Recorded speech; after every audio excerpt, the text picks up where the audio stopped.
Herkese merhaba. Umarım herkesin sağlığı ve huzuru yerindedir. Önümüzdeki 1,5 sene sürecek tutulmalar hepimizi tutacak. Fadime Birel ben. Astroloji günlüğü olarak astrolojinin öngörülerini sizinle paylaşmaya çalışıyorum. Bu videoda 19 Kasım'da Boğa burcunda gerçekleşecek ay tutulmasının etkilerini detaylı olarak paylaşacağım. 1,5 yıl sürecek serüvenin kılavuzu gibi olacak. Tutulmalar diyor ki değişim şartsa değişim şart. Hangi burç, hangi alanda etkilenecek tek tek bunları anlatacağım. Burada anlatacaklarım önümüzdeki 1,5 sene hayatınızda değişmesi gereken konular olacak. Hangi alanlarda farkındalığınız artacak?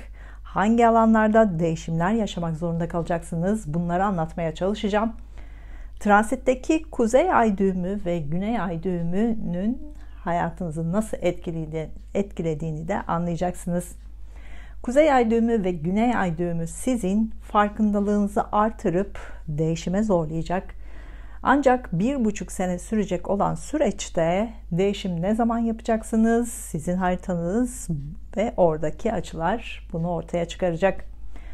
Üyelere özel videolarla artık yayında olacağım. Burada bazen gökyüzünün durumlarını daha detaylı anlatacağım. Bazen de astroloji derslerini buradan yayınlamaya başlayacağım.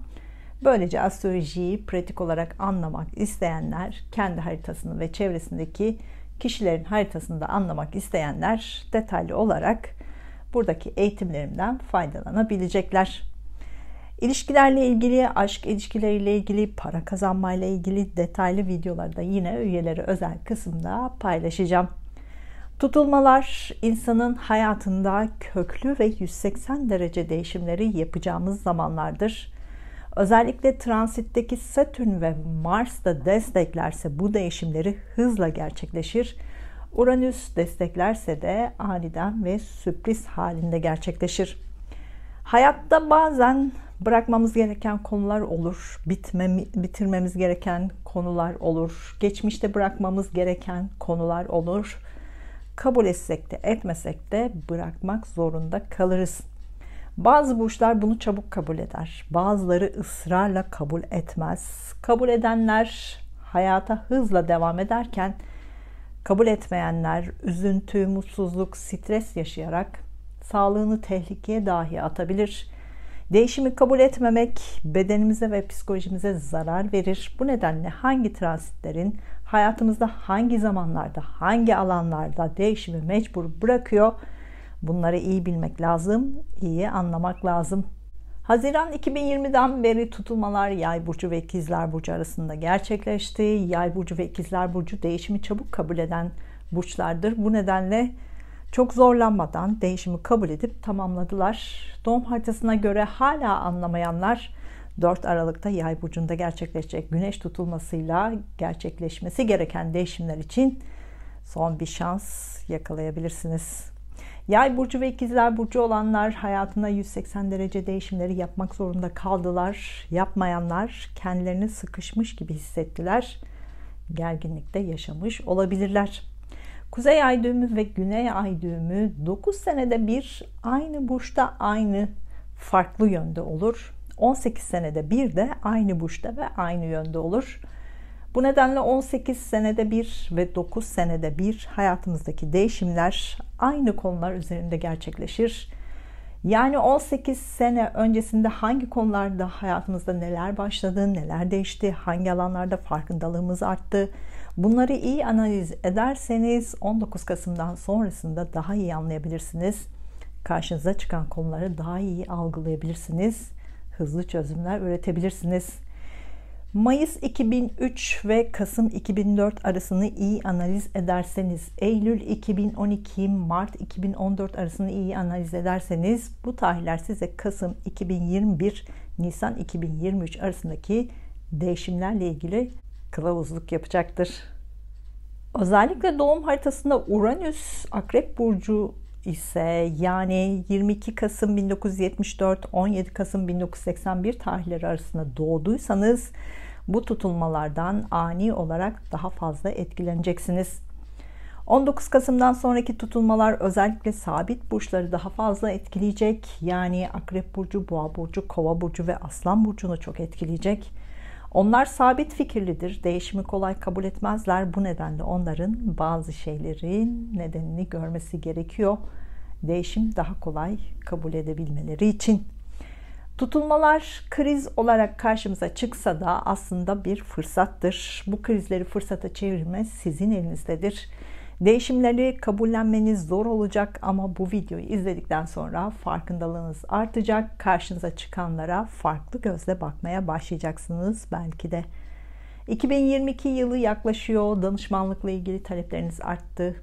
İlginize çok teşekkür ediyorum. Danışmanlıkla ilgili bilgi almak isterseniz astrolojigünlüğü@gmail.com adresime mail atabilirsiniz. Doğum haritası analizinin kalıcı olması için yazılı olarak göndermeyi tercih ediyorum.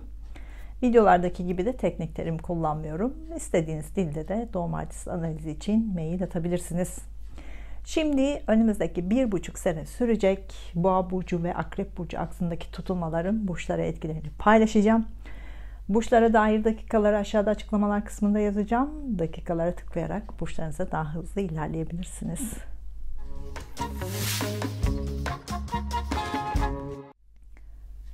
Burcu, yükselen burcu, ay burcu, Mars burcu ve Satürn burcu, Koç burcu olanlar 19 Kasım 2021'de Boğa burcunda ay tutulması gerçekleşecek. Herkes gibi siz de bir yerlerden tutulmaya başlayacaksınız. Ama fena bir yerden tutulmaya başlayacaksınız. Para konusunda tutulmaya başlayacaksınız. Haziran 2020'de başlayan süreçte İkizler Burcu ve Yay Burcu arasındaki tutulmalar nedeniyle bazı farkındalıklarınızla yüzleşmek zorunda kaldınız. Uzun yolculuklarla ilgili geçmişte yaşadıklarınızdan vazgeçmek zorunda kaldınız. Uzun yolculuklar, uzak yerler, seyahatlerle ilgili köklü değişimler yapmak zorunda kaldınız. Uzak yerlerle ilgili planlarınız değişmek zorunda kaldı. Eğitim hayatında olanlar eğitimle ilgili köklü değişiklikler yapmak zorunda kaldı. Bambaşka sistemlerle tanışmak zorunda kaldı. Bambaşka alanlarla da yeni tecrübeler kazanmak zorunda kaldı. Yüksek eğitimle ilgili eski tercihlerinizi de değiştirmek zorunda kaldınız. Yüksek eğitime belki de adım attınız. Zorunda kaldınız diyorum çünkü tutulmalar insanı planladıklarından farklı fırsatları karşısına çıkarır. Yine geçen seneden beri kardeşler, akrabalar ve yakın çevrenizdeki kişilerle olan ilişkilerinizi yenilemek zorunda kaldınız. Kardeşlerinizle olan ilişkilerinizde farkındalığınız değişti, değişmek zorunda kaldı. Bunu bazen zorla tecrübe ederek anladınız. Bazen onun size ihtiyacı olduğunun farkına vararak öğrendiniz. Bazen de kardeşlerinizin hayatınızdaki köklü değişimleri kabullenmek zorunda kaldınız. Geçen seneden beri işlerinize, hayatınızdaki düzene, iletişim, medya, lojistik ve pazarlama alanlarındaki yenilikleri katmak zorunda kaldınız. Şimdi gelelim 19 Kasım'dan sonra ne olacak? Para konusu sizin için çok önemli olacak. Para kazanma tekniğiniz değişecek. Parayı yatırıma dönüştürme tekniğiniz değişecek. Yeni yöntemler karşınıza çıkacak. Başta bunu kabullenmeniz zor olacak ama bu videoyu izledikten sonra farkındalığınız artacak. Karşınıza çıkanlara farklı gözle bakmaya başlayacaksınız. Daha önceden yaptığınız işlerden yine para kazanacaksınız. Ancak sistem değişecek. İşbirliği içinde olduğunuz kişiler değişecek. Belki işinizde alan değiştirebilirsiniz gibi düşünebilirsiniz. Aslında bu değişimler sizin haberiniz olmadan ve plansız da olacak. Bu nedenle buna hazır olarak beklerseniz fırsat geldiğinde hızlı hareket edip değişimi hızla kabul edip krizleri fırsata çevirebilirsiniz. Önümüzdeki 1,5 sene eşiniz, ortağınızın parasını yönetme konusunda büyük değişimlerle karşılaşacaksınız.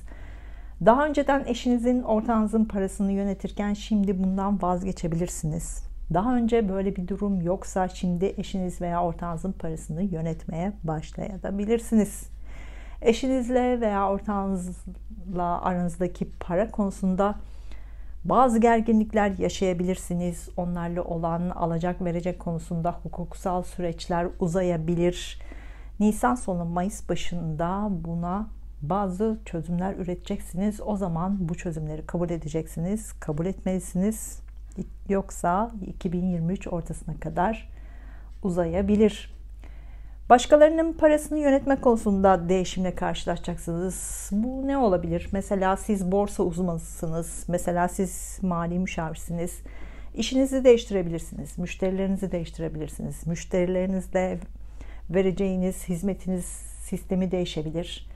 Yani işiniz değişmese de sistem ve alanınız değişmek zorunda kalacak. Zorunda kalacaksınız diyorum. Siz isteseniz de istemeseniz de bu değişimi yapmak zorundasınız. Bu yüzden istemediğiniz zaman mutsuz olursunuz. Sürekli sorunlarla karşılaşırsınız. Doğum haritanızda Uranüs Akrep Burcu'ndaysa, yani 22 Kasım 1974, 17 Kasım 1981 tarihleri arasında doğmuşsanız, eş ve ortaklıklardan doğan para konularında farkındalığınız artacak. Farklı düşünmeye başlayacaksınız. Eşiniz veya ortağınızdan kaynaklı ani finans değişimlerine de hazır olmalısınız. Önümüzdeki 1,5 sene aniden para kazanma konusu hep olacak. Yeni yatırım konularını yönetme konusu hep olacak. Ancak bunların ne zaman olacağı yine sizin doğum haritanızdaki derecelerle belirlenecek. Kanalımda katıl butonuna basarak üyelik özelliklerinden faydalanabilirsiniz. Gökyüzünün etkilerini daha detaylı videolarla anlatacağım. Mesela 19 Aralık'ta yine Venüs gerilemesi olacak. Burç detaylı anlatacağım. Üyelere özel anlatacağım. Astroloji dersleriyle ilgili de videolar olacak. Böylece haritanızı anlayabilir, kendinizi tanıyabilirsiniz. Transitlerin hayatınızdaki etkilerini de daha iyi anlayabilirsiniz. Tutulmaların farkındalığınızı artırmasını diliyorum. Duygusal hayatınızla ilgili işaretler için Ay burcunuzu, İş ve eğitim hayatınızla ilgili işaretler için Mars ve Satürn burcunuzda izlemelisiniz.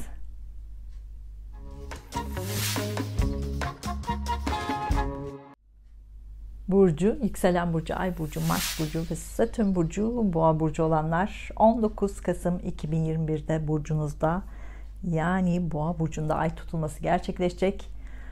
Artık hayatınızdaki hiçbir şey eskisi gibi olmayacak. Bunun kontrolünü şimdiden elinize almalısınız. Haziran 2020'den beri finansal olarak beklenmedik konularla karşılaştınız.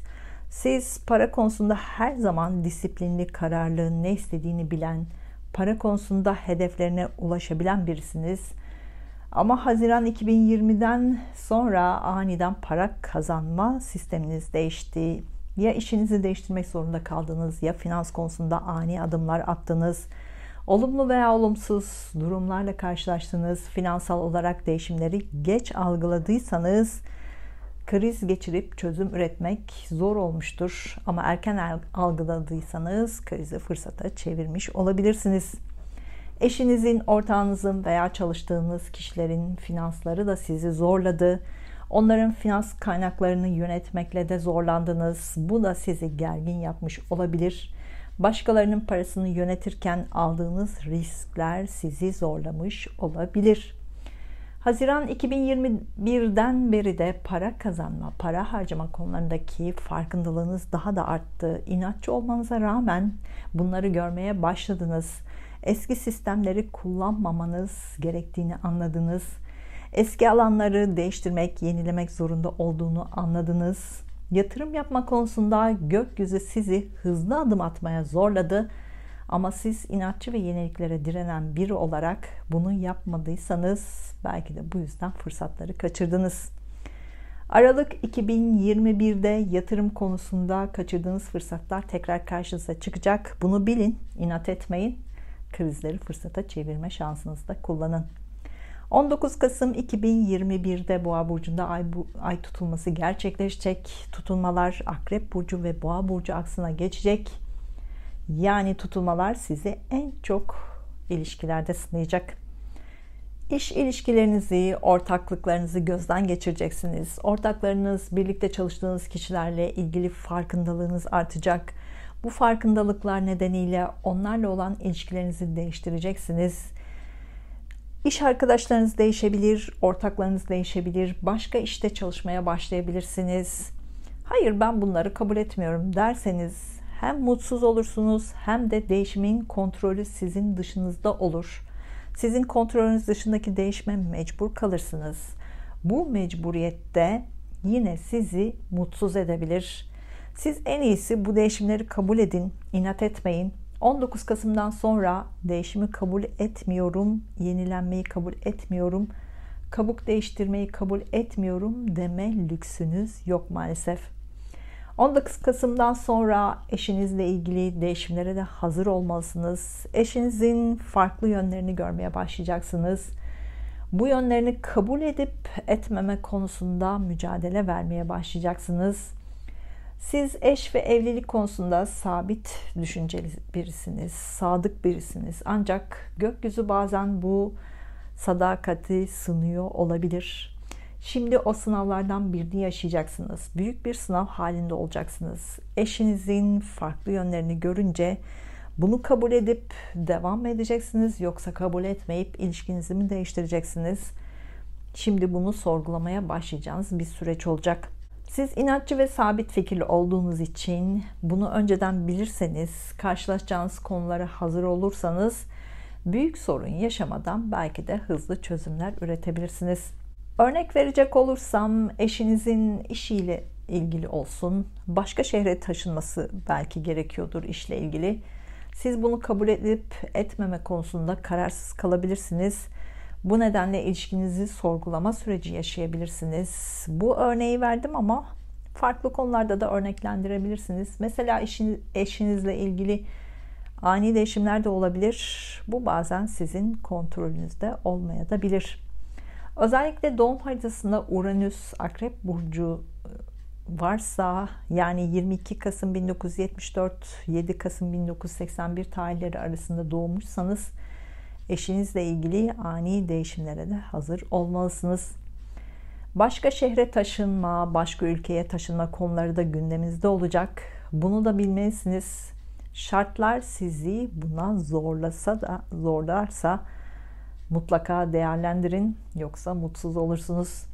Bekar olanlar ise kesinlikle evlilik planı yapmaya başlayacaksınız. İlişkiniz yoksa aniden başlayacak ilişkilere hazır olmalısınız. Aniden başlayacak ve aniden evlilikle sonuçlanacak durumlara da hazır olmalısınız. Bekar ve ilişkisi olanlar, ilişkinizi sorgulamaya başlayacaksınız. Çünkü karşınızdaki kişiye bakış açınız değişecek. Ya diyeceksiniz ki tam evlenmek istediğim kişi, ne bekliyorum? Hemen evlenmeye karar vereyim. Ya da diyeceksiniz ki ben şimdiye kadar bu kişiyi hayatımda nasıl tutmuşum? Hayatımdan uzaklaştırmaya çalışacaksınız. Ev alma, ev satma, ev taşıma konuları hep gündeminizde olacak. Buna dair değişimlerin zamanı sizin doğum haritanızdaki dereceler belirleyecek. 19 Kasım'dan sonra kendinizle ilgili birçok konuda farkındalığınız artacak. Kendinizi daha iyi anlamaya başlayacaksınız. Kendinizi geliştirmek için mücadele vereceksiniz. Hayatınızda değişen konuları kolay kabul ederseniz aniden karşılaşacağınız konuları hemen algılayıp hemen de sonuçlandıracaksınız. Kendinizi daha iyi geliştireceğinizi göreceksiniz. Şanslı olduğunuzu göreceksiniz. Şanslı alanlarınızı daha iyi fark edeceksiniz. Kanalımda katıl butonuna basarak üyelik özelliklerinden faydalanabilirsiniz. Gökyüzünün etkilerini daha detaylı videolarla anlatacağım. Mesela 19 Aralık'ta Venüs gerilemesi olacak. Burç burç detaylı bunu da anlatacağım. Üyelere özel astroloji dersleriyle ilgili videolarım da olacak. Böylece haritanızı anlayabilir, kendinizi daha iyi tanıyabilirsiniz. Transitlerin hayatınızdaki etkilerini de yine anlatmaya çalışacağım. Tutulmaların farkındalığınızı artırmasını diliyorum. Duygusal hayatınızla ilgili işaretler için Ay burcunuzu, iş ve eğitim hayatınızla ilgili işaretler için Mars ve Satürn burcunuzu da izlemelisiniz.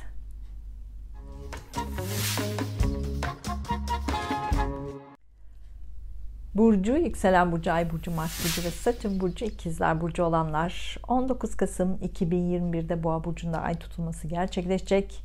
Son bir seneyi daha iyi anlayacağınız bir süreç başlayacak. Haziran 2020'de ikizler burcu, yay burcu aksında başlayan tutulmalar sizin hayatınızı tepe taklak etti. Bazen bunun farkına varıp planlar yaptınız. Bazen bunun farkına varmayıp nereden başlayacağınızı bilemediniz. Öncelikle ilişkilerinizi sorgulamaya başladınız. Çevrenizdeki hemen herkesi farklı görmeye başladınız. Çevrenizdeki kişilerin değişmeye başladığını gördünüz. Oysa ki sizin farkındalığınız değişmeye başladı. Eşinize, ortağınıza, iş arkadaşlarınıza, çevrenizdeki hemen herkese farklı gözle bakmaya başladınız. Bu farkındalık bazen iyi sonuç verdi, bazen kötü sonuç verdi. Mesela evliliğinizde daha önceden göz ardı ettiğiniz konular, ortaklığınızda önceden göz ardı ettiğiniz konular daha fazla gözünüze batmaya başladı. Bu nedenle ya ilişkinizi bitirdiniz ya da bu konuları kabullenmeye çalıştınız ve ilişkinizi bir üst boyuta taşıdınız. Uzun zamandır birlikte olduğunuz kişiyi farklı görmeye başlayınca ya aradığınız ve uyumlu olduğunuz kişi olduğuna daha da fazla inandınız ya da beklentilerinizi karşılamadığını gördünüz. Buna göre ilişkinizle ilgili ya evlilik kararı alıp evlendiniz ya da ilişkinizi bitirdiniz. Haziran 2020'den beri gerçekleşen tutulmalar sizi ilişkiler konusunda çok zorladı diyebilirim. Geçen seneden beri gerçekleşen tutulmalar nedeniyle başka şehre taşınma, başka ülkeye taşınma hayallerinizde belki de gerçekleştirdiniz. Yurt dışında veya başka şehirde eğitim almak isteyenler de sene başından beri Satürn'ün de desteğiyle bu hayallerini de gerçekleştirmiş olabilir.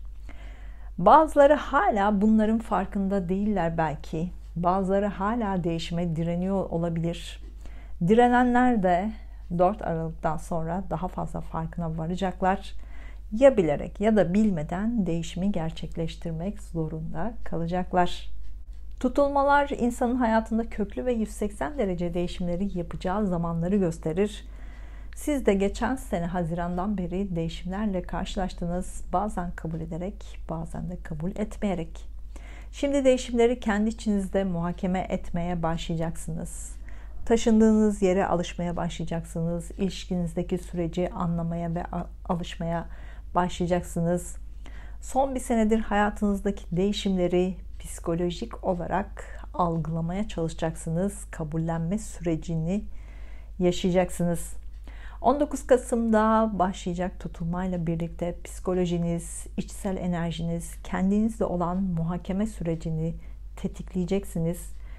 Bunlarla ilgili değişimleri yaşayacaksınız. Son bir senedir yaptığınız değişimlerin psikolojinize yaptığı etkileri algılamaya çalışacaksınız. Psikolojinize bu değişimleri kabullendirme sürecini yaşayacaksınız. 19 Kasım'da başlayan tutulmalar sağlık konularında da değişimleri işaret ediyor. Eğer psikolojinizi iyi kontrol edemezseniz sağlık sorunlarıyla karşılaşabilirsiniz.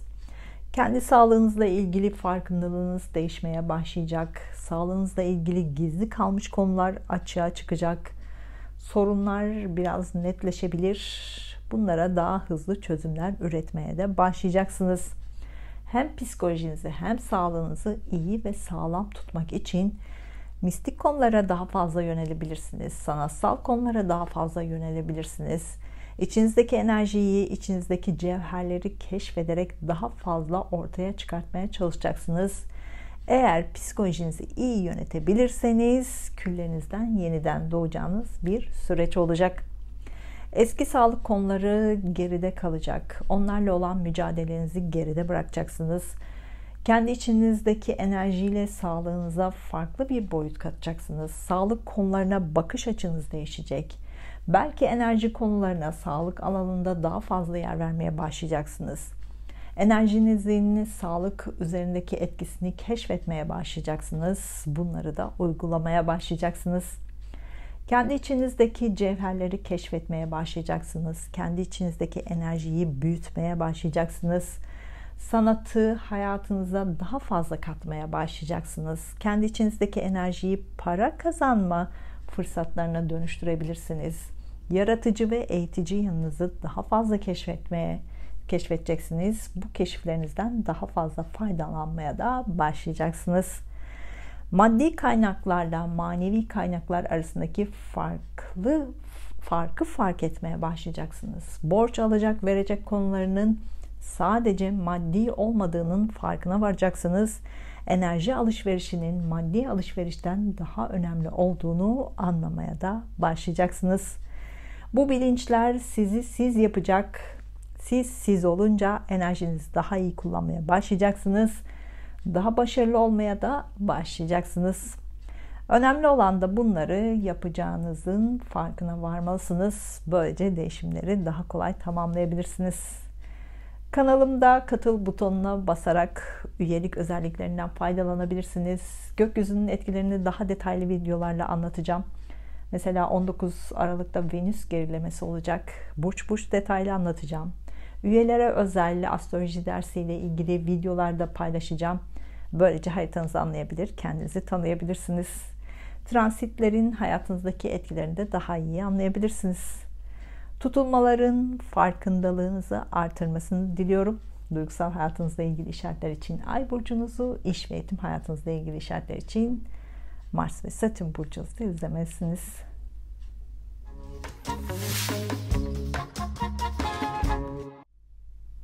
Burcu, yükselen burcu, Ay burcu, Mars burcu ve Satürn burcu, Yengeç burcu olanlar 19 Kasım 2021'de Boğa burcunda Ay tutulması gerçekleşecek. Bu tutulmaların etkilerini iyi algılayabilirseniz en şanslı olanlardan biri siz olacaksınız. 2019-2020 seneleri sizin için gerçekten zorlayan süreçlerdi. Hem tutulmalar burcunuzdaydı, hem Satürn karşıt burcunuzdaydı.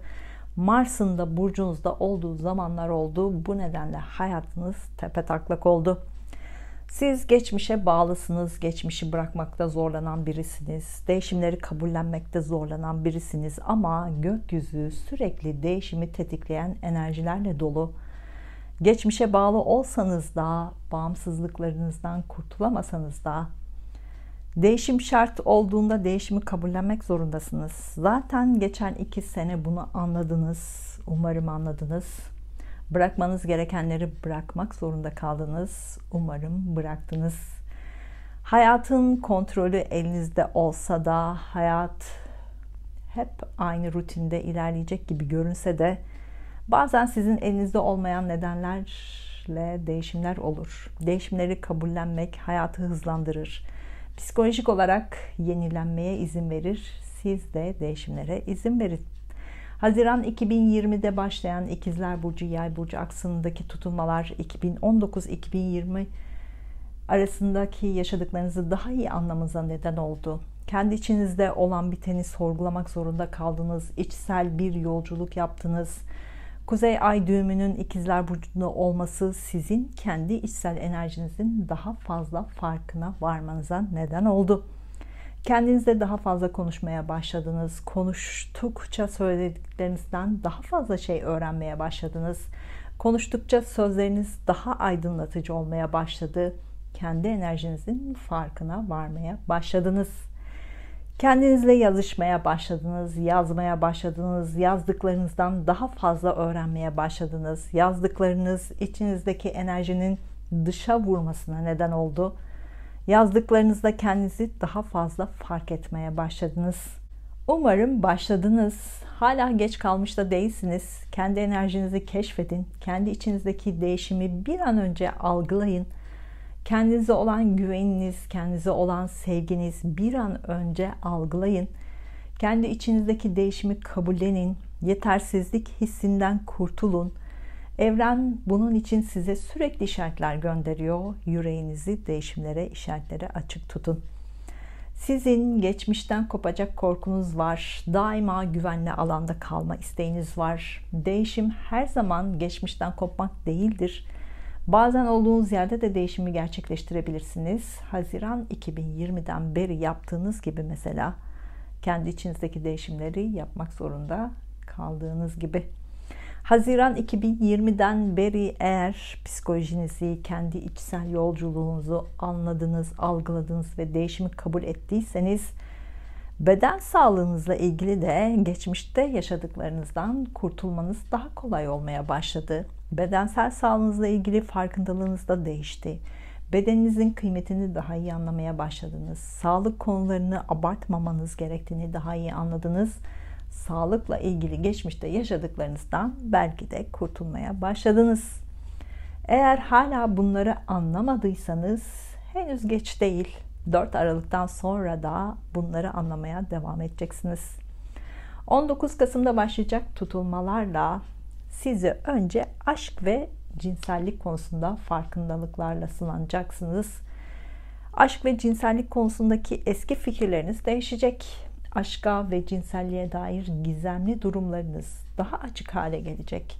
Geçmişte yaşadığınız aşk ve cinsellik tecrübeniz veya tecrübelerinizden dersler çıkartacaksınız. Bu dersleri iyice çalışacaksınız. Geçmişte yaşadığınız aşk ve cinsel ilişkisinin izlerini artık silmek zorundasınız. Onun sizde bıraktığı etkileri geride bırakmalısınız. Yaşandı ve bitti demeyi öğrenmelisiniz.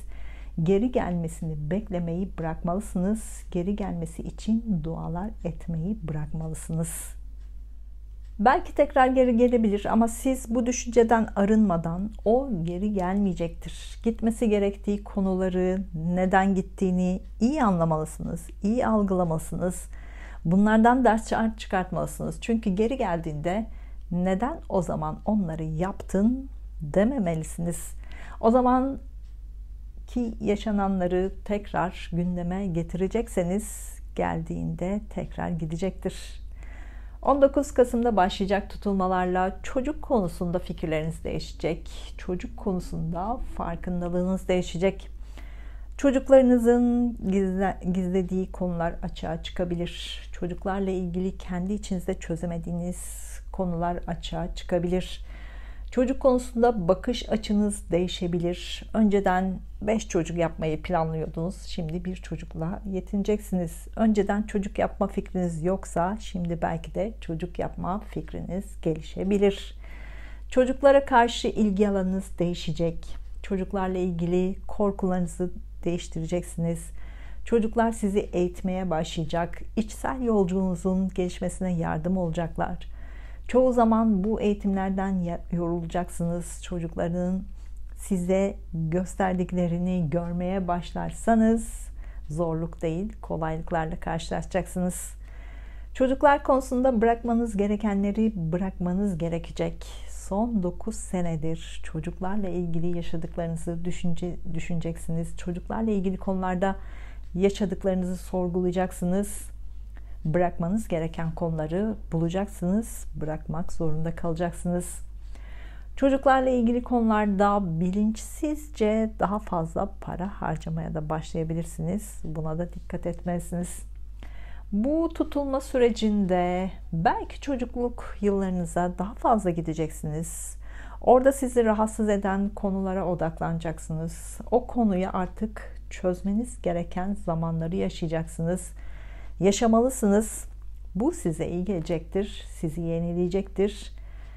Kötü ya da iyi anıları silme zamanı başlıyor. Belki çocukluğunuzdan kalan son kırıntılar artık geride bırakmanız gerekecek zamanlar olacak.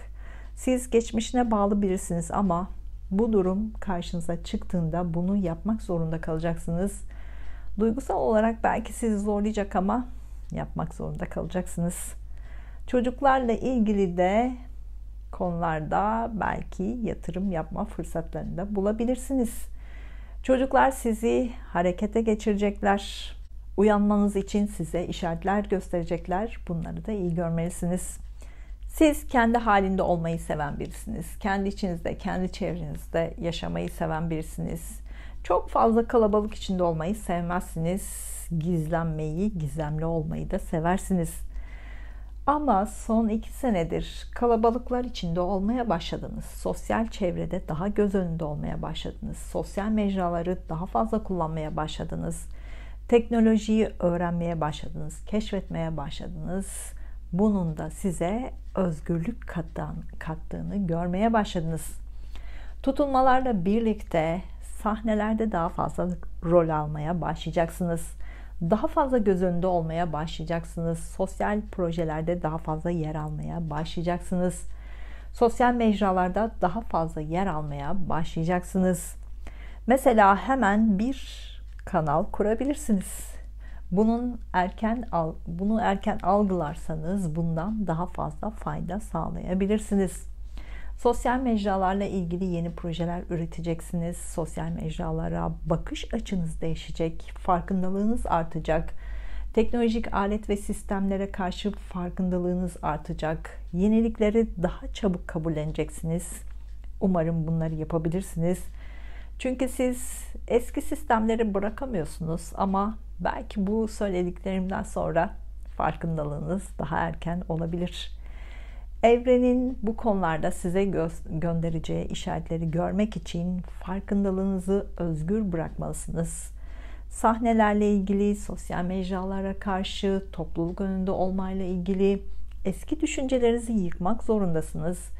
Geleneksel düşüncelerinizi yıkmak zorundasınız. Yeni düşüncelerle kendinize yol açmak zorundasınız. Kanalıma katıl butonuna basarak üye olabilirsiniz. Üyelik özelliklerinden faydalanabilirsiniz. Gökyüzünün etkilerini daha detaylı videolarla anlatmaya başlayacağım.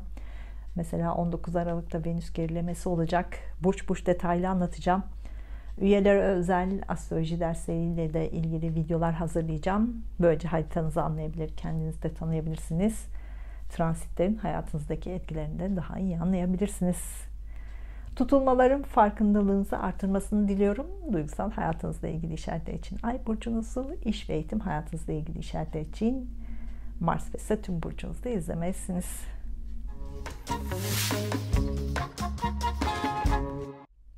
Burcu, yükselen burcu, ay burcu, Mars burcu ve Satürn burcu, Aslan burcu olanlar 19 Kasım 2021'de Boğa burcunda ay tutulması gerçekleşecek. Siz sabit bir burçsunuz. Bu tutulmalardan en fazla etkileneceklerden biri de sizsiniz. Geçen seneki İkizler burcu ve Yay burcu aksındaki tutulmalar sizin bazı konulardaki farkındalığınızı ortaya çıkarttı.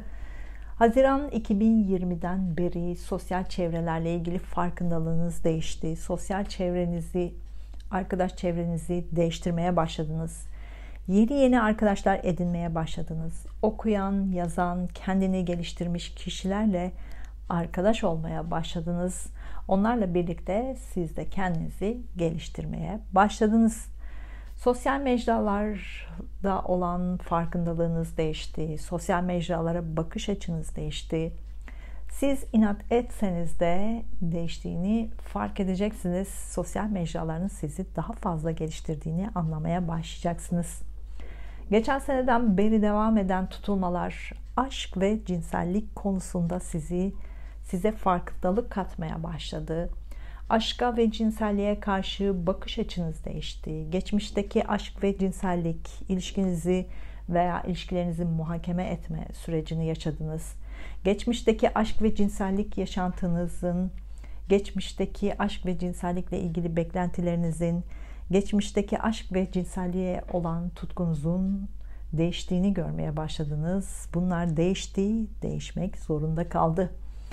Geçmişte yaşadığınız aşk ve cinsellik ilişkiniz veya ilişkilerinizden arınmanız gerektiğini anladınız. Bazı konuları artık geride bırakmanız gerektiğini anladınız. Sizin yorduklarının farkına vardınız. Sizi kısıtladıklarının farkına vardınız. Bu farkındalıkla artık değişmek zorunda kaldınız. Geçmişte aşk ve cinsellik konusunu abartırken şimdi abartılmayacak bir şey olduğunu belki de anladınız. Geçmişte aşk ve cinsellikle ilgili ani ve hemen kararlar alırken şimdi biraz daha yavaş adım atmanız gerektiğini anladınız ya da tam tersi. Geçen seneden beri devam eden tutulmalar çocuk konusundaki farkındalığınızı da değiştirdi. Çocuk konusundaki eski düşünceleriniz değişti. Çocuk yapma konusundaki eski düşünceleriniz değişti. Çocuklara bakış açınız değişti. Çocuklarla olan ilişkilerinizde farkındalığınız da değişti. 19 Kasım'da başlayacak olan tutulmalar öncelikle evli olanların farkındalığına değinmek istiyorum. Çünkü hem Kuzey Ay düğümü hem Güney Ay düğümü hem de Satürn evli olanları çok etkileyecek. Eşinizle ilgili farkındalığınız çok değişecek. Evliliğe bakış açınız değişecek. Evliliğinize farklı açılardan bakmaya başlayacaksınız. Eşinizin karakterine farklı alanlardan bakmaya başlayacaksınız. Bu durum sizin bazı sorgulamalar yapmanıza neden olacak. Farkına vardığınız bu durum, kabul etmeli miyim, etmemeli miyim, bunları düşünmeye başlayacaksınız. Evli olanlar için boşanma konuları sık sık gündeme gelebilir. Ancak farkına vardığınız konuların aslında daha önceden var olduğunu görebilirsiniz. Daha önceden kabul ettiğiniz konular olduğunu görebilirsiniz. Daha önceden nasıl devam ediyorsa şimdi de devam edebilir olduğunu görebilirsiniz. Boşanmadan da farklı şekillerde değişimini yapabileceğinizi görebilirsiniz. Geçmişte kabul edebileceğiniz ama şu an ortaya çıkan gerçekleri kabul edebilecek misiniz, kabul etmeyecek misiniz? Bunları zamanla anlayacaksınız. Buna göre de evliliğinizi sorgulayıp bitiş ya da devam kararı alabilirsiniz.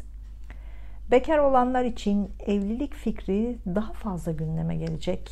Devam eden ilişkinizi sorgulayacaksınız. Devam eden ilişkiniz veya aniden başlayacak olan ilişkinizle ilgili hızlı karar alıp evlilik planlarınızı gerçekleştirebilirsiniz. Bu tutulmalar sizin evliliğe bakış açınızı da değiştirecek. 19 Kasım'da başlayacak olan tutulmalarla birlikte başka bir şehir, başka bir ülkeye taşınma fikriniz gelişecek. Ya da bu fikrinizi gerçekleştireceksiniz. 1,5 sene içinde bunu tamamlayacaksınız. 19 Kasım'da başlayacak tutulmalar nedeniyle İş konusunda köklü değişimler yapmak zorunda kalacaksınız. İşinizle ilgili köklü değişimler yapacaksınız. Bazen hiç hesapta olmayan planlarla karşılaşabilirsiniz. Zaten son 2 senedir işinizle ilgili ani sürprizlerle hep karşılaştınız. Hem Satürn hem Uranüs hem tutulmalar zaten sizi hep iş konusunda tepetaklak yaptı. Ama inanın altı üstünden daha iyi olacak. Siz yeter ki yeniliklere açık olun.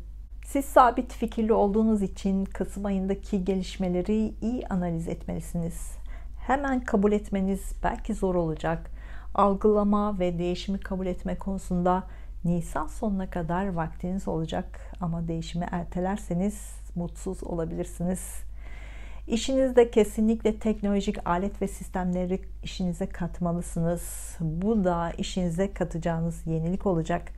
Ama tutulmaların etkisi 180 dereceyi işaret ediyor. Bunu kabul etmelisiniz.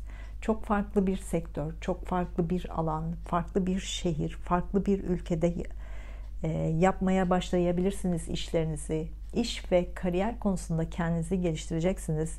İşinizle ilgili alanları büyütmek için, kendinize yeni farkındalıklar yaratmak için tutulmalar size fırsat tanıyacak. Siz de bunu kullanmalısınız. 19 Kasım'dan sonra tutulmalar nedeniyle ebeveynlerinizle ilgili değişimler karşınıza çıkabilir. Bazen bunu kabullenmek zor olacak. Ama kabullenmeyi öğrenmeye çalışacaksınız. Ebeveynlerinizin hayatındaki değişimleri kabul etmek zorunda kalacaksınız. Bu biraz zaman alacak ama kabul etmeye çalışacaksınız. Ev alma, ev satma, ev taşıma konuları 1,5 sene gündeminizde olacak. Evinizle ilgili geçmiş konuları geride bırakmak zorunda da kalacaksınız. Kanalımda katıl butonuna basarak üyelik özelliklerinden faydalanabilirsiniz. Gökyüzünün etkilerini daha detaylı videolarla anlatacağım zamanlar olacak. Mesela 19 Aralık'ta Venüs gerilemeye başlayacak. Buş bunu da anlatacağım. Üyelere özel astroloji dersleriyle ilgili videolar hazırlayacağım. Böylece haritanızı anlayabilir, kendinizi tanıyabilirsiniz. Transitlerin hayatınızdaki etkilerini daha iyi anlayabilirsiniz.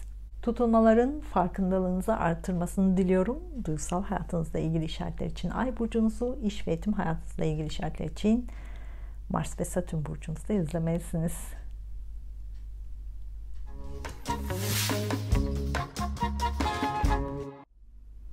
Burcu, yükselen burcu, ay burcu, Mars burcu ve Satürn burcu, Başak burcu olanlar 19 Kasım 2021'de Boğa burcunda ay tutulması gerçekleşecek. Artık başka ülkeye, başka şehre taşınma planlarınızı tamamlayacaksınız. Haziran 2020'den beri hem iş hem ev hayatınızda değişiklikler yapmanızla ilgili tutulmalar sürekli sizi zorladı. Ama siz değişken bir burç olmanıza rağmen değişimi kolay kabul edemeyen birisiniz. Kontrol mekanizmanız çok yüksek. Sizin için önce bütün şartlar mükemmel olarak planlanmalı, sonra değişim tamamlanmalı. Eğer güvenli alandan çıkacaksanız daha güvenli ve mükemmel bir alan olmalı. Haziran 2020'den beri işinizle ilgili sizi mutsuz eden konular olduğu ama değişimi kolay kabul edemeyen biri olduğunuz için bu mutsuzluklar içinde mutluluğu aradınız. Çünkü işinizi değiştirme düşüncesi sizi telaşlandırdı. Aslında işinizle ilgili yenilikler katmanız gerekiyordu. Ama işinizle ilgili farklı alanlarında işinize katmanız gerekiyordu. Bunları yaptıysanız değişimi de yaptınız.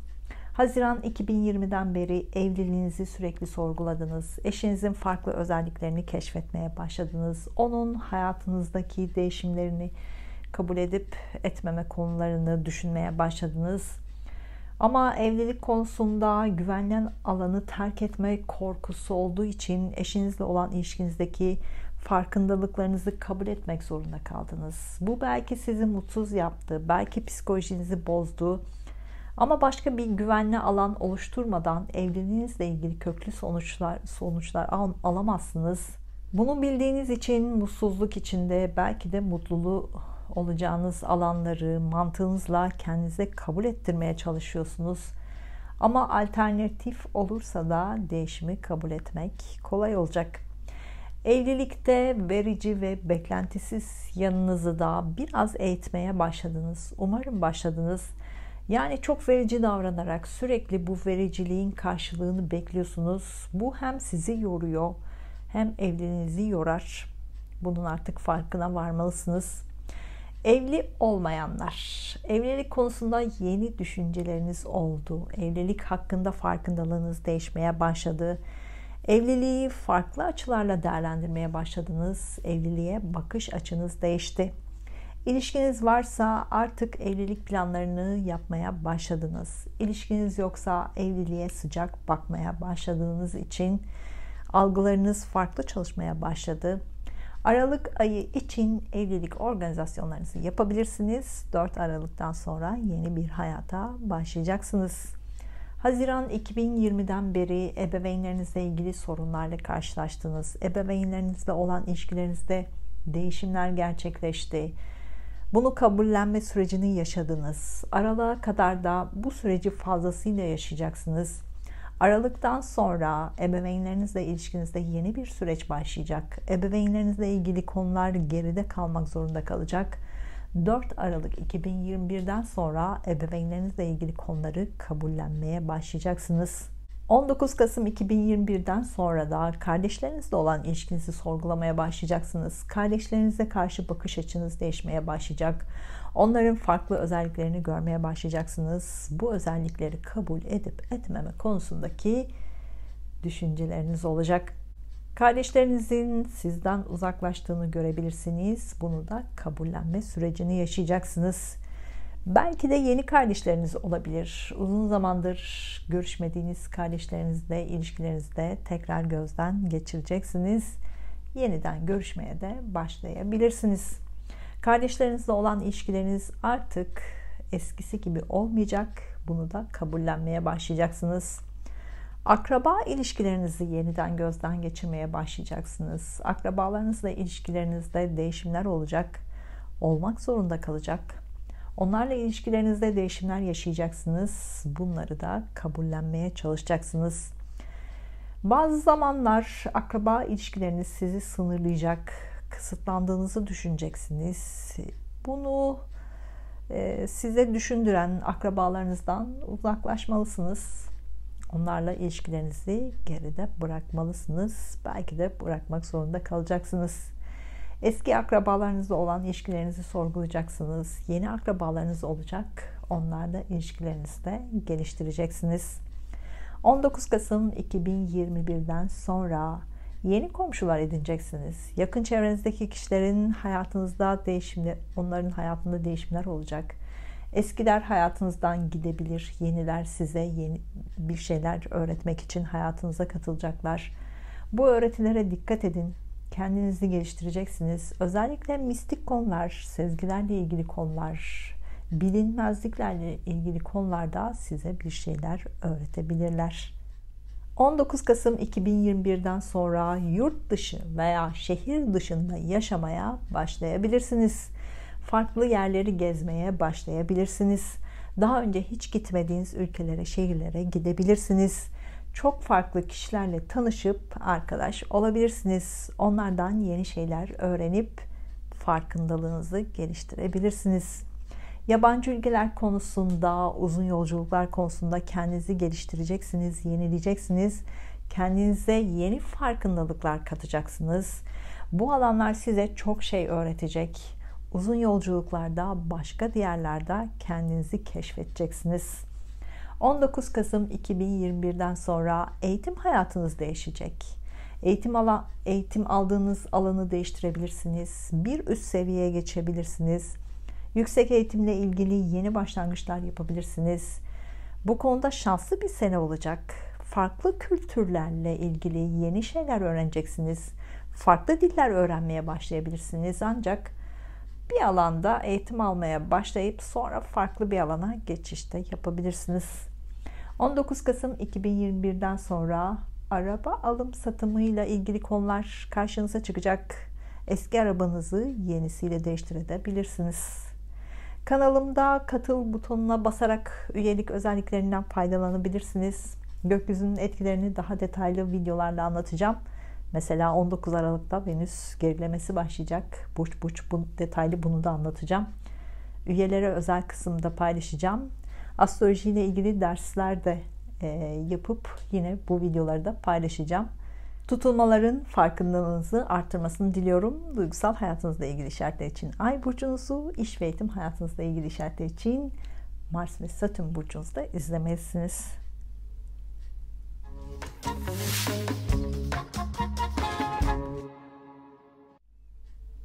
Burcu, yükselen burcu, ay burcu, Mars burcu ve Satürn burcu, terazi burcu olanlar 19 Kasım 2021'de Boğa burcunda ay tutulması gerçekleşecek. Para konularıyla geçecek 1,5 seneye hazır mısınız? Haziran 2020'den beri eğitimle ilgili hayatınızda köklü değişimler yapmak zorunda kaldınız. Çok fazla kitaplarla birlikte olmak zorunda kaldınız. Çok okumak, çok yazmak size yeni farkındalıklar kazandırdı. Yeni eğitim konularıyla tanıştınız. Eski eğitim alanlarınızdan farklı eğitim konularında kendinizi geliştirmeye, değiştirmeye başladınız. Yabancı ülkeyle ilgili, farklı şehirlerle ilgili seyahat anlayışınız değişti, değişmek zorunda kaldı. Ya daha fazla seyahat etmeye başladınız ya da hiç gitmediğiniz yerlere gittiniz. Ya seyahat etme araçlarınız değişti ya da daha az seyahat etmek zorunda kaldınız. Bu değişime ilk zamanlar alışamadınız belki ama zorunluluklar size farklı tecrübeler kattı. Kardeşlerinizle ilgili hayatınızda değişimler oldu. Kardeşlerinizin farklı özelliklerini görmeye başladınız. Onlarla olan ilişkilerinize farklı bakış açılarıyla bakmaya başladınız. Kardeşlerinizin hayatında değişimler oldu. Bunu anlamaya ve kabullenmeye çalıştınız.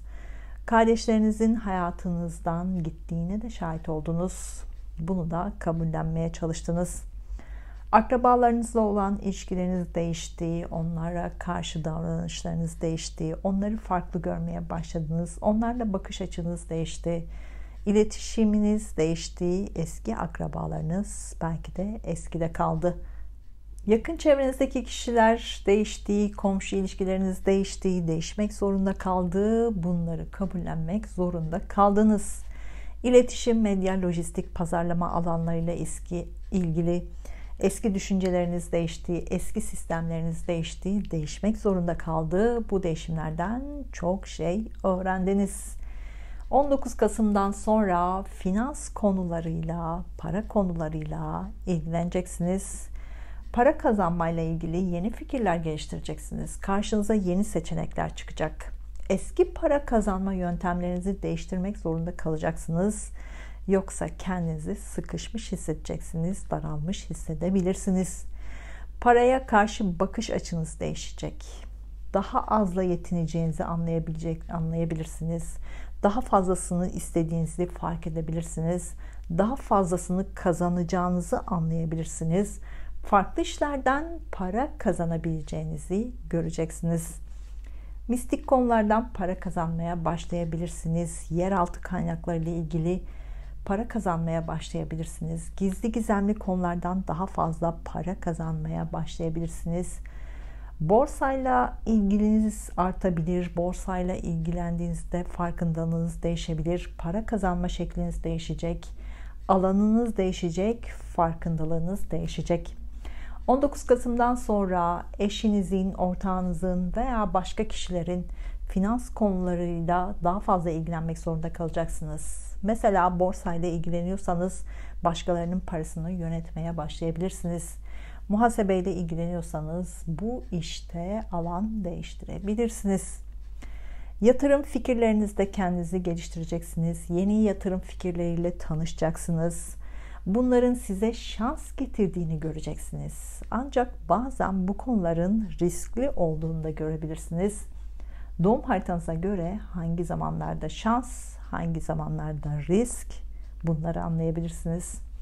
Para harcama konusunda farkındalığınız değişecek. Para harcadığınız alanlar değişebilir. Yatırım yapma fikirleriniz değişebilir.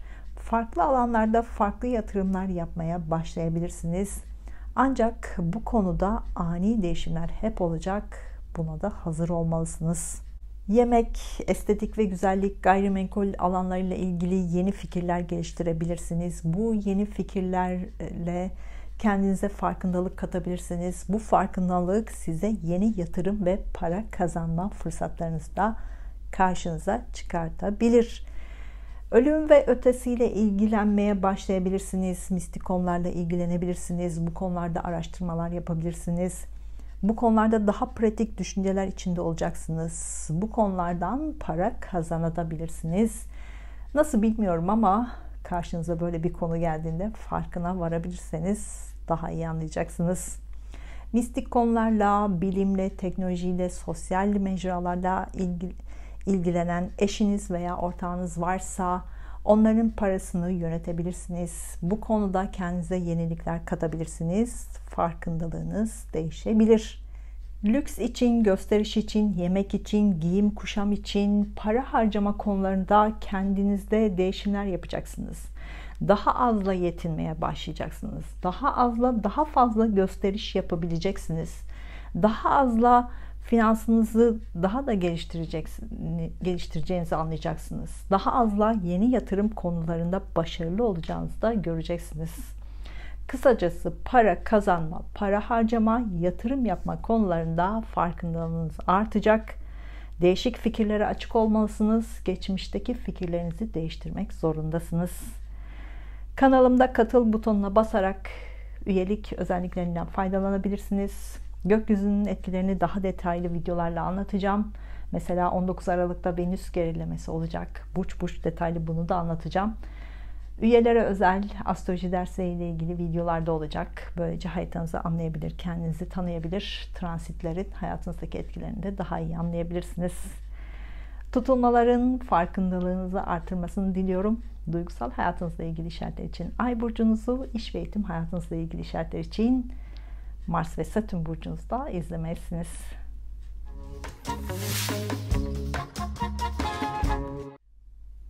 Burcu, yükselen burcu, ay burcu, Mars burcu ve Satürn burcu, akrep burcu olanlar 19 Kasım 2021'de Boğa burcunda ay tutulması gerçekleşecek.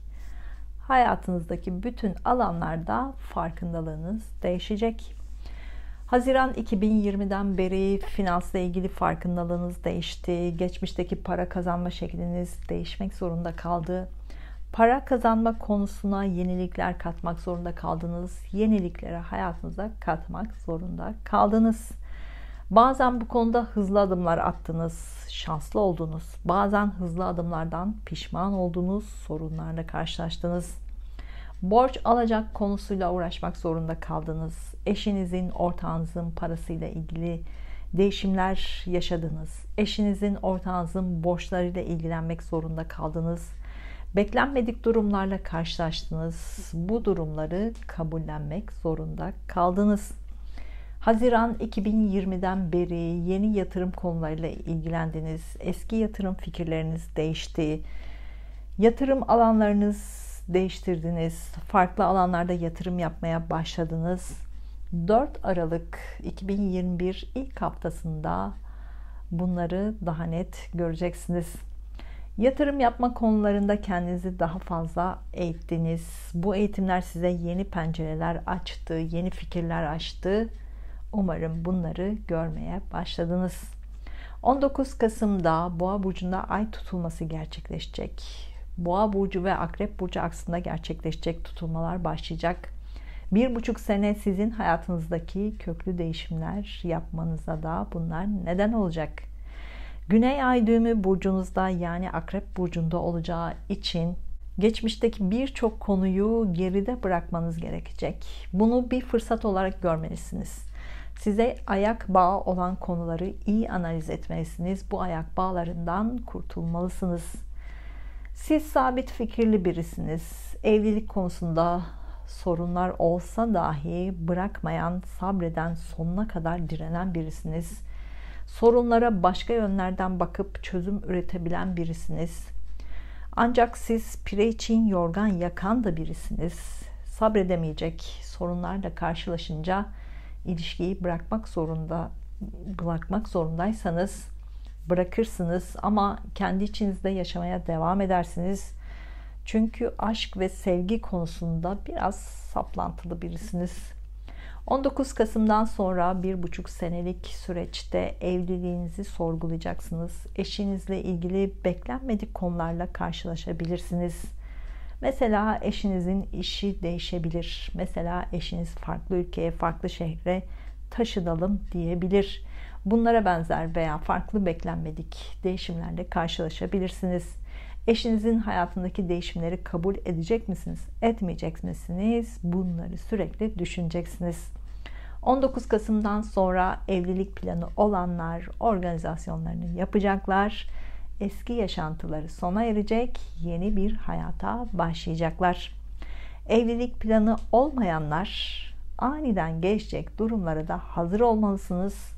Doğum haritanızdaki derecelere göre yine belki de Nisan sonuna kadar aniden evlilik kararı alıp uygulayabilirsiniz. 19 Kasım'dan sonra başka şehir, başka ülkeye taşınma planlarınızı gerçekleştirebilirsiniz.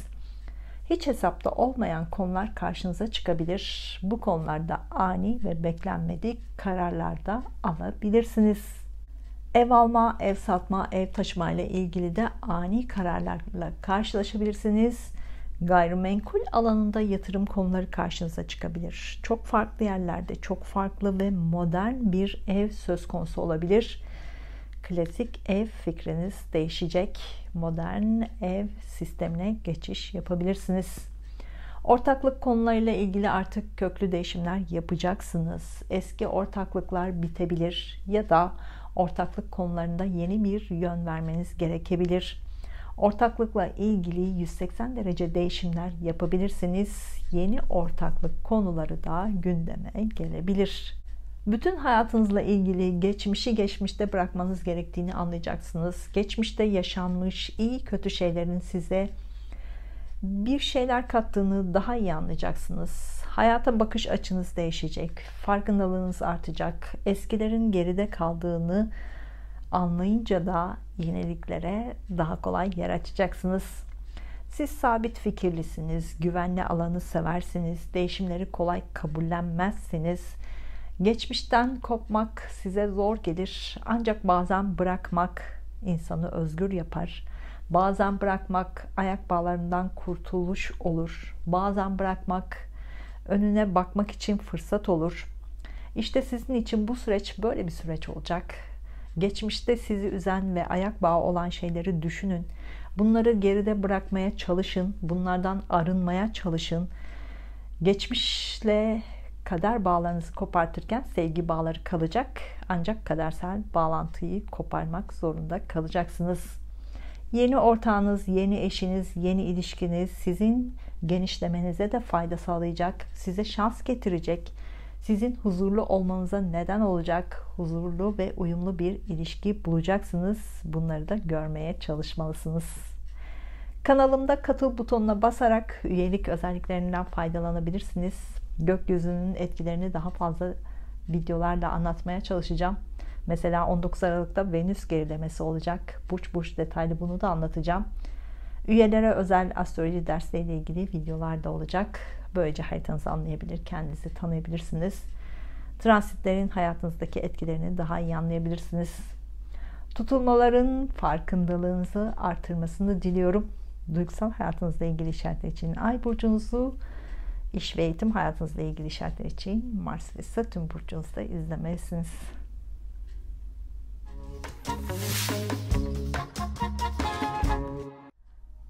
Burcu, yükselen burcu, ay burcu, Mars burcu ve Satürn burcu, yay burcu olanlar 19 Kasım 2021'de Boğa burcunda ay tutulması gerçekleşecek. Son bir senedir yaşadıklarınızı analiz etme süreci başlayacak. Haziran 2020'den beri hayatınızda birçok şey değişti. Hala da değişmeye devam ediyor. Doğum haritanızdaki derecelere göre hayatınıza yenilikleri ya kattınız ya da katmak üzeresiniz. Değişim sizin için kolay bir şey. Siz aniden olan durumlara alışkınsınız. Aniden gelişen değişimleri seviyorsunuz. Bu nedenle Haziran 2020'den beri karşınıza çıkanları algıladınız ve değişimleri de gerçekleştirdiniz. İş yerinizi değiştirdiniz, ilişkinizi yenilediniz, geçmişte size ayak bağı olanları geride bıraktınız. Onlarla olan sevgi bağları kalsa da kader bağlarınızı koparttınız. Bu sizi hafifletti aslında. Bunun farkına varmaya da başlayacaksınız. Haziran 2020'den beri farkındalığınız arttı. Eşinizle ilgili, ortağınızla ilgili, çevrenizdeki kişilerle ilgili farkındalığınız arttı. Onların farklı yönlerini görmeye başladınız. Bu yönleri kabul etmek istediniz mi? Kabul etmek istemediniz mi? Bunları muhakeme ettiniz. Bu muhakeme sonucunda yeni fikirleriniz gelişti. İlişkilere bakış açınız değişti. Daha önceki ilişkilerinizden öğrendiklerinizi şimdi uygulamaya başladınız. Bu nedenle ilişkilerinizde bitişler ve başlangıçlar yaşadınız. Başka ülkeye, başka şehre taşınma planlarınızı gerçekleştirdiniz. Tabi haritanızdaki derecelere göre bunları yaptınız. Hala bu planını gerçekleştirmeyenler var. 4 Aralık'tan sonra gerçekleştirecekler. Gerçekleştirenler belki de tekrar taşınmayı bile düşünebilirler. Eşinizle ilgili yenilikleri kabullenmek zorunda kaldınız ya da kabullenmeyip ondan uzaklaştınız. Gayrimenkul alanında yatırım fikirleriniz değişti. Yatırımla ilgili farkındalığınız değişti. Belki daha önceden ev alma fikri size zor geliyordu. Şimdi kolayca bunu çözmeye başladınız. 19 Kasım'dan sonraki süreçte psikolojinizi düzeltmeniz gerekecek zamanlar yaşayacaksınız. Çünkü son bir senedir yaşadığınız değişimler psikolojinizi değiştirdi. Şimdi içsel yolculuk zamanı başlıyor. Bu dönemde mistik konularla ilgilenebilirsiniz. Daha önce ilgilenmediğiniz farklı etkinliklere katılabilirsiniz. Bu sizi psikolojik olarak rahatlatacak bir etkinlik olmalı. Suyla ilgili konulara odaklanabilirsiniz. Bu da sizin psikolojinize iyi gelecek. Arkeoloji olabilir. Bilinmeyen, geçmişten gelen konulara odaklanabilirsiniz. Bu içinizdeki farklı alanların açığa çıkmasına neden olacak. 19 Kasım'dan sonraki süreçte sağlık konularına dikkat etmelisiniz. Boyun, boğaz, ses telleri, ense kısımlarıyla ilgili sağlık konuları karşınıza çıkabilir. Bu bölgelerle ilgili daha dikkatli olmalısınız. Bitkileri kullanarak sağlığınıza şifacı olabilirsiniz. Bitkiler sağlık konusunda olumlu ve güzel enerjiler verecek. Bunu kullanmalısınız. Hem kendi sağlığınız hem başkalarının sağlığıyla ilgileneceksiniz. Sağlık konusunda hem siz gelişeceksiniz hem başkalarını geliştireceksiniz. Sağlık alanında sizin için yeni bir süreç başlayacak. Bu belki işle ilgili olabilir. İşlerinize katacağınız alanlarla ilgili de olabilir. Hizmet sektörü, kamu sektörü, eğitimle ilgili işlerinizde yeni bir dönem başlayacak. Bunu başlatmak zorunda kalacaksınız. Bu alanlardaki yeniliklerle Hem kendinizi geliştireceksiniz, hem başkalarına destek olacaksınız, hem de kazançlar sağlayacaksınız. Uyum, huzur ve para konularında şanslı olacaksınız. 19 Kasım'dan sonra yemekle ilgili eski düşünceleriniz değişecek. Yemek ve sağlıkla ilgili farkındalığınız değişecek. Eğer fazla kilolarınızdan sorun yaşıyorsanız buna yeni çözümler üretebileceksiniz. Özellikle yeni teknolojik alet ve sistemleri daha fazla kullanabileceksiniz. Yeni sistemlerle tanışacaksınız. Yemek konusunda azla yetinmeyi öğreneceksiniz. Azı çok görmeye başlayacaksınız. Az olanla da mutlu olacağınızı göreceksiniz. 4 Aralık'ta burcunuzda güneş tutulması olacak. Yeni bir hayata, yeni bir başlangıç yapacaksınız. Şimdiden bunun planlarını da yapmaya başlamalısınız. Kanalımda katıl butonuna basarak üyelik özelliklerinden faydalanabilirsiniz. Gökyüzünün etkilerini daha detaylı videolarla anlatacağım. Mesela 19 Aralık'ta Venüs gerilemesi olacak. Burç detaylı bunu da anlatacağım. Üyelere özel astroloji dersleriyle ilgili videolar da olacak. Böylece haritanızı anlayabilir, kendinizi tanıyabilirsiniz. Transitlerin hayatınızdaki etkilerini de belki daha iyi anlayabilirsiniz. Tutulmaların farkındalığınızı artırmasını diliyorum. Duygusal hayatınızla ilgili işaretler için Ay burcunuzu, iş ve eğitim hayatınızla ilgili işaretler için Mars ve Satürn burcunuzda izlemelisiniz.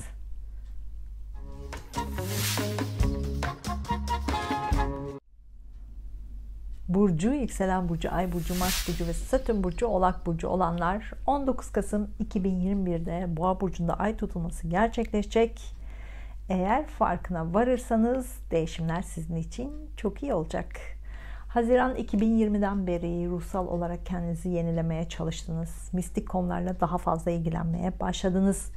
Geçmişte yaşadıklarınızı bırakmak zorunda kaldınız. Bazen bırakmak size zor geldi ama bırakmadan devam edemeyeceğinizi de anladınız. Zaten 2019 ve 2020'de yaşadıklarınızı sorgulamanız gerekiyordu. Haziran 2020'den sonra bu sorgulama sürecini yaşadınız. 2019 ve 2020'de hangi alanda yeniliklerle karşınıza çıktı? Bunları daha iyi algılamaya başladınız. Bunlara yoğunlaşarak hayatınıza düzen kurmaya çalıştınız. Hem psikolojik olarak hem fiziksel olarak sağlığınız 2019 ve 2020'de çok bozuldu. Çünkü plansız değişimlerle karşılaştınız. Siz planlı yaşayan, her şeyin mükemmel olmasına çalışan birisiniz. Aniden ve beklenmedik değişimler sizi zorlar. Siz zoru seversiniz. Zor olanla mücadele edebilirsiniz ama kontrolünüz dışındakiler sizi çok yorar. Bu nedenle Haziran 2020'den beri ruhsal olarak kendinizi yenilemeye çalıştınız. Sağlığınızla ilgili yeni konulara odaklandınız. Sağlığınızla ilgili yeni konularda araştırmalar yapmak zorunda kaldınız. Hem kendi psikolojinizi iyileştirmeye çalıştınız, hem de başkalarına öncülük yaptınız. Hem siz şifalandınız, hem başkalarının şifalanmasına yardımcı oldunuz. Siz mantıklı birisiniz. Özellikle mistik konular, bilinmezliklerle ilgili konularda sizi ikna etmek zordur. Ama Haziran 2020'den beri kendi içinizdeki arayışlar nedeniyle mistik konulara daha fazla odaklanmak zorunda kaldınız. Yaşadıklarınızı anlamak için mistik konularla ilgilenmek zorunda kaldınız. Belki bu konularda kendinizi de geliştirdiniz. Kendi benliğinizin değiştiğini de anlamaya başladınız. Haziran 2020'den beri içsel yolculuk yapmak zorunda kaldınız. Umarım bunu yaptınız. Bu yolculuk sağlığınız ve psikolojiniz için çok faydalı da oldu. 19 Kasım'dan sonra özellikle aşk ilişkinizde yeni gelişmeler olacak. Son 2 senedir aşk ilişkinizde ani değişimler çok fazla yaşadınız. Aniden başlayan, aniden biten konular oldu. Aşk ilişkinizde mantıklı düşündünüz, beklentileriniz vardı. Bu beklentiler belki de gerçekleşmedi. 19 Kasım'dan sonra aşk ve cinselliğe bakış açınız değişecek. Aşk ve cinsellikle ilgili farkındalığınız artacak. Aşk ve cinselliğe daha modern bakacaksınız. Siz aslında klasik olandan hoşlanan birisiniz ama aşk ve cinsellik konusunda klasik olandan uzaklaşmaya başlayacaksınız.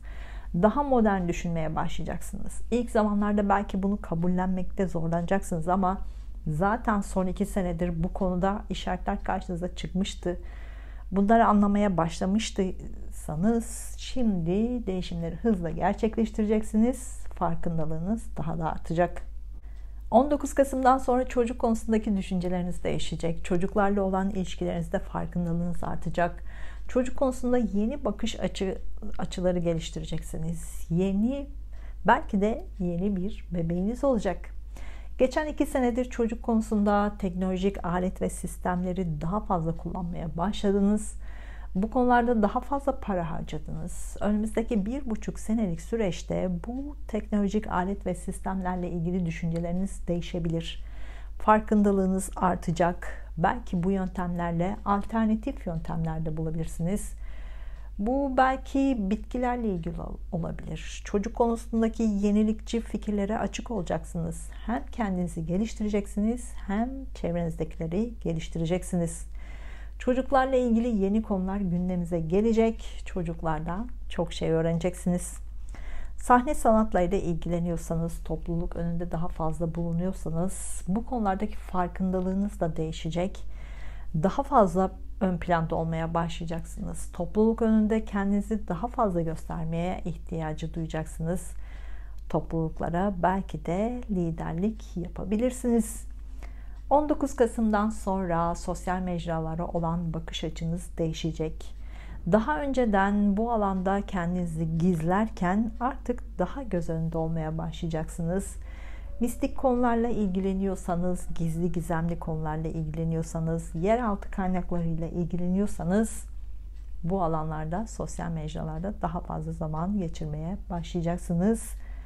Biraz fazla gizemli olacaksınız ancak bu size şans getirecek. Siz sadece farkındalığınızın farkına varın.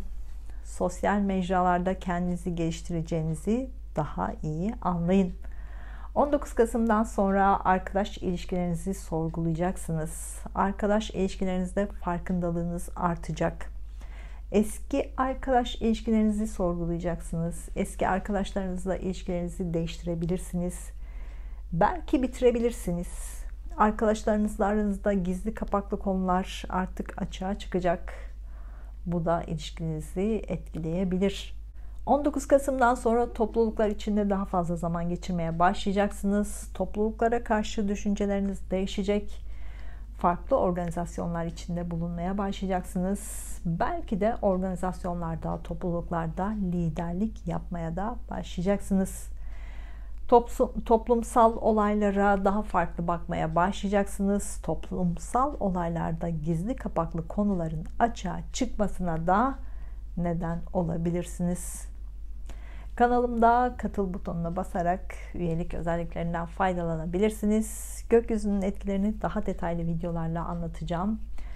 Mesela 19 Aralık'ta Venüs gerilemesi olacak. Bunu da burç detaylı anlatacağım. Üyelere özel astroloji dersleriyle ilgili de videolar paylaşacağım.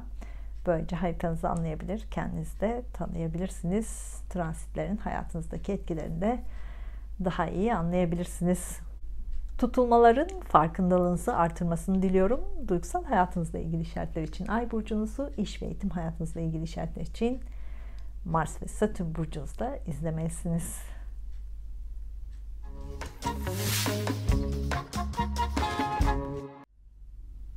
Burcu, yükselen burcu, ay burcu, Mars burcu ve Satürn burcu, Kova burcu olanlar 19 Kasım 2021'de Boğa burcunda ay tutulması gerçekleşecek. Hayatınızdaki 180 derece değişimleri artık tamamlamaya başlayacaksınız. Haziran 2020'den beri aşk ilişkinizde değişimler yaşamaya başladınız. Aşk ve cinselliğe bakış açınız değişti. Farkındalığınız değişti. Aşk ilişkinizle ilgili ciddi kararlar aldınız. İlişkide olduğunuz kişiyle ilgili farkındalığınız değişti. Ona bakış açınız değişti. Bu nedenle aşk ilişkinizde değişimler yaşadınız. Ya ilişkinizi evlilikle tamamladınız ya da aşk ilişkinizi bitirdiniz.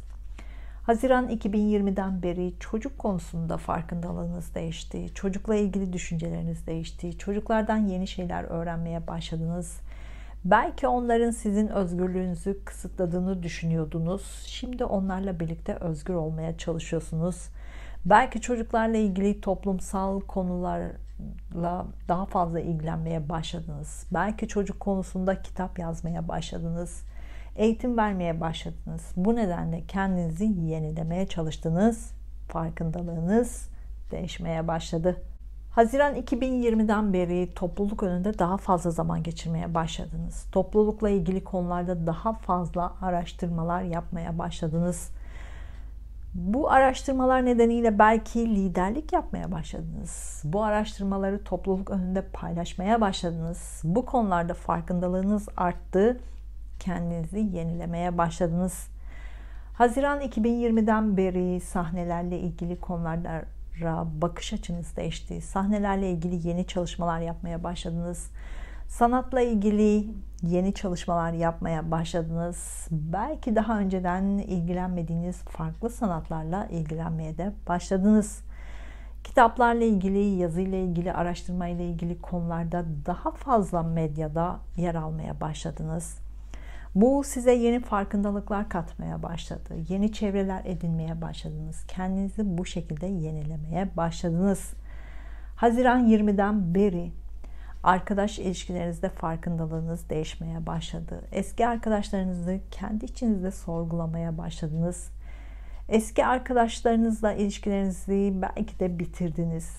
Ya da onların sizden uzaklaştığını görmeye başladınız. Size yeni fikirler katacak, yeni arkadaşlar edinmeye başladınız. Size farklı konuları anlatacak, öğretecek, farklı arkadaşlar edinmeye başladınız. Bunlarla kendinizi yenilemeye başladınız. Din, felsefe, öğretilerle ilgili eski bildiklerinize yenilikleri katmaya çalıştınız. Eski bildiklerinizi daha fazla ortaya çıkarmaya başladınız. Bildiklerinizi topluluklarla, sosyal mecralarla paylaşmaya başladınız. Eski bilgilerinizi daha da geliştirmeye başladınız. 19 Kasım'dan sonra ise çok fazla seyahat etmeye başlayacaksınız. Aniden karar alıp aniden seyahatlere çıkabilirsiniz. Daha önce hiç gitmediğiniz farklı şehirler, farklı ülkelere gidip farklı kişilerle tanışmaya başlayacaksınız. Özellikle yemek alanında farklı kültürleri görmeye de başlayacaksınız. Evinizde köklü değişimler yapmaya başlayacaksınız. Daha minimal, daha teknolojik odaklı bir evde yaşamaya başlayabilirsiniz. Farklı ülkeye, farklı şehre taşınabilirsiniz. Buralardaki yaşantılar size yeni farkındalıklar katacak, kendinizi geliştireceksiniz. Evle ilgili farklı yaşam tarzı size farklı özellikler de katmaya başlayacak. Evlilik planınız yoksa aniden olacak evliliğe de hazır olmalısınız. Aniden karar alıp aniden evlenebilirsiniz. Evli olanlar, eşlerinizle ilgili bazı konularda farkındalığınız artacak. Eşinizle ilgili bazı yeni konular karşınıza çıkacak. Bu yeni konular kabul edecek misiniz, etmeyecek misiniz? Bunları düşüneceksiniz. Mesela eşinizin işi nedeniyle taşınmanız gerekebilir. Bunu kabul eder misiniz, etmez misiniz? Bunu düşüneceksiniz. Eşinizle olan ilişkinizi sorgulayacaksınız. Zaten Satürn hayatınızda bütün değişimler olması için size baskı yapıyor. Tutulmalar da bu değişimleri hızlandıracak. 19 Kasım'dan sonra ebeveynlerinizle ilgili konularla meşgul olacaksınız. Ebeveynlerinizle ilgili konularda farkındalığınız artacak. Aniden onların hayatında değişimler olabilir. Bu değişimleri kabullenmeye çalışacaksınız. Ebeveynlerinizle ilişkiniz eskisi gibi olmayacak. 19 Kasım'dan sonra iş hayatınızda köklü değişimler olacak. İşinize yenilikler katmak zorundasınız. Yeni bir sistem, yeni bir alan, işinizle ilgili yeni bir konu, iş yerini taşıma, başka bir işte çalışma. İş konusunda eski işinizden farklı bir işte çalışabilirsiniz. Eski iş konusundan farklı bir iş alanında çalışabilirsiniz. İşiniz yoksa aniden yeni bir işe de başlayabilirsiniz. İşiniz varsa aniden işten de ayrılabilirsiniz. İşle ilgili ani değişikliklere hazır olmalısınız. Son 18 sene, son 9 senelik iş hayatınızı iyi değerlendirmelisiniz. Bu iş hayatınızdan köklü değişimleri mutlaka yapmalısınız. Sizi üzen, sizi yoran, sizi sıkıştıran konuları artık geride bırakmalısınız. Geçmişte yaşadıklarınız size yeterince deneyim kazandırdı. Geçmişte yaşadıklarınız size yeterince tecrübe kazandırdı. Şimdi bu tecrübelerle yeni alanlara adım atabilirsiniz ama geçmişteki ayak bağlarından kurtulmalısınız. Eğitim hayatınızda farklı alanlara yönelebilirsiniz. Eğitimle ilgili farkındalığınız değişecek. Eğitim alanınızı değiştirebilirsiniz. Eğitim alanında dersler verebilirsiniz. Eğitimle ilgili konularda nedeniyle farklı şehir, farklı ülkelere de gidebilirsiniz. Eski eğitim sistemlerini değiştirmek zorunda kalacaksınız. Eski eğitim konularında yenilikler katmaya da başlayacaksınız. Hem Satürn, hem Jüpiter, hem de tutulmalar artık sizi farklı yapacak. Sabit fikirli olmaktan kurtulun. Bu değişimlerin olacağını görün. Hayallerinizi ona göre kurun. Zamanı gelince zaten bunları gerçekleştireceksiniz. Kanalımda katıl butonuna basarak üye özelliklerinden faydalanabilirsiniz. Gökyüzünün etkilerini daha detaylı videolarla anlatacağım. Mesela 19 Aralık'ta Venüs gerilemesi başlayacak. Burç detaylı anlatacağım. Üyelere özel astroloji derslerinde paylaşacağım. Böylece haritanızı anlayabilir, kendinizi tanıyabilirsiniz. Transitlerin hayatınızdaki etkilerini daha iyi anlayabilirsiniz. Tutulmaların farkındalığınızı artırmasını diliyorum. Duygusal hayatınızla ilgili işaretler için Ay burcunuzu, iş ve eğitim hayatınızla ilgili işaretler için Mars ve Satürn burcunuzu da izlemelisiniz.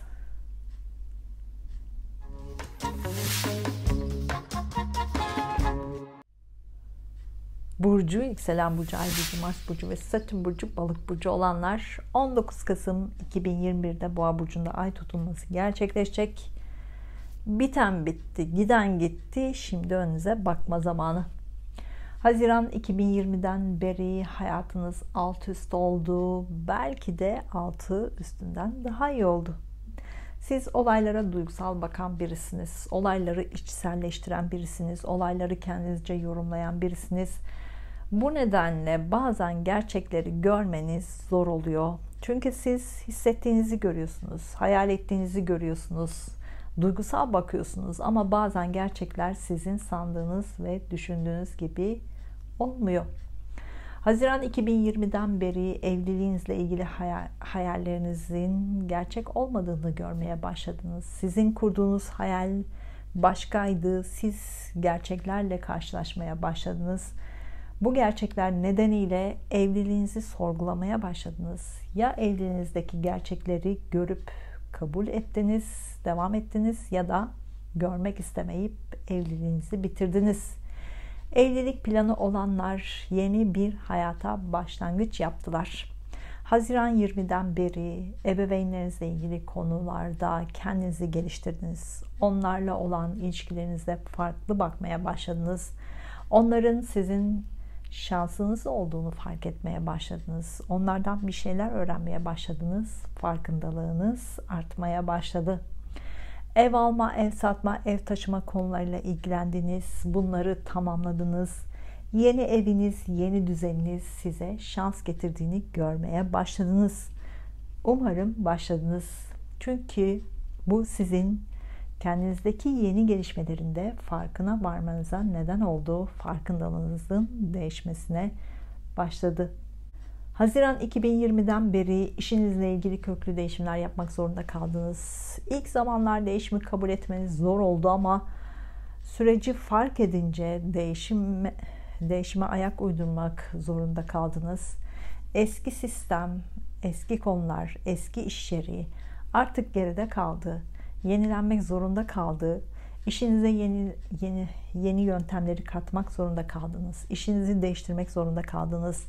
Hala bu değişimleri yapmamakta ısrar ederseniz de Aralık başından itibaren değişimleri yapmak zorunda kalacaksınız. 19 Kasım'dan sonra eğitimle ilgili konularda hayatınızda köklü değişimler olacak. Eğitim hayatınız değişecek. Farklı alanlarda ilerleyebilirsiniz.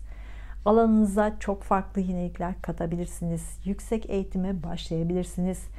Bu alanda şanslı olacaksınız. Eski sistemler, eski alanlar geride kalacak. Yeni bir ortam, yeni bir alanda devam edeceksiniz. Hiç aklınızda olmayan farklı bir alanda eğitim almaya da başlayabilirsiniz. Mistik konularla, gizemli konularla ilgili eğitimler almaya başlayabilirsiniz. Turizm alanında eğitimler alabilirsiniz. Yabancı dille ilgili eğitimler de alabilirsiniz. Yurt dışıyla ve uzun yolculuklarla ilgili konularda hayatınızda değişimler olacak. Daha önceden hiç gitmediğiniz yerlere gidebilirsiniz. Daha önceden çok fazla yolculuk yaparken şimdi daha fazla yolculuk yapmaya başlayabilirsiniz. Ya da tam tersi. Seyahat anlayışınız değişecek. Turizm anlayışınız değişecek. Gezme ve görme anlayışınız değişecek. Yurt dışıyla, uzak yerlerle ilgili işler yapmaya başlayabilirsiniz. Ya da böyle işleriniz varsa bu işlerinizde kendinizi yenileyebilirsiniz. Başka ülke veya başka şehre taşınabilirsiniz. 1,5 senelik süreçte planlarınız varsa bunu da gerçekleştirebilirsiniz. Doğum haritanızdaki açı ve dereceler zamanı size gösterecektir. 19 Kasım'dan sonra kardeşlerinizle, ilişkilerinizde yenilikler olacak. Belki yeni kardeşiniz olacak. Kardeşlerinizle ilgili yeni gelişmelerle karşılaşacaksınız. Bunları kabullenmek zorunda kalacaksınız. Kardeşlerinizle ilişkinizde bazı şeylerin farkına varacaksınız. Bu size yenilikler katacak. Akraba ilişkilerinizde yenilikler olacak. Komşu ilişkilerinizde yenilikler olacak. Belki yeni akrabalarınız olacak. Belki yeni komşularınız olacak. Onlarla ilişkilerinizde yeni tecrübeler kazanacaksınız. Yakın çevrenizde farklı karakterde, farklı kültürden kişilerle tanışmaya başlayacaksınız. Onlardan çok şey öğreneceksiniz. Kendinizi geliştireceksiniz. İletişim, medya, lojistik ve pazarlama alanlarında yeni teknolojik alet ve sistemlerle tanışacaksınız. Bu yeniliklerle size yeni fırsatlar yaratacak bu yenilikler. Bu yeniliklerle para kazanma sistemleriniz de değişecek. Daha fazla para kazanmaya başlayacaksınız.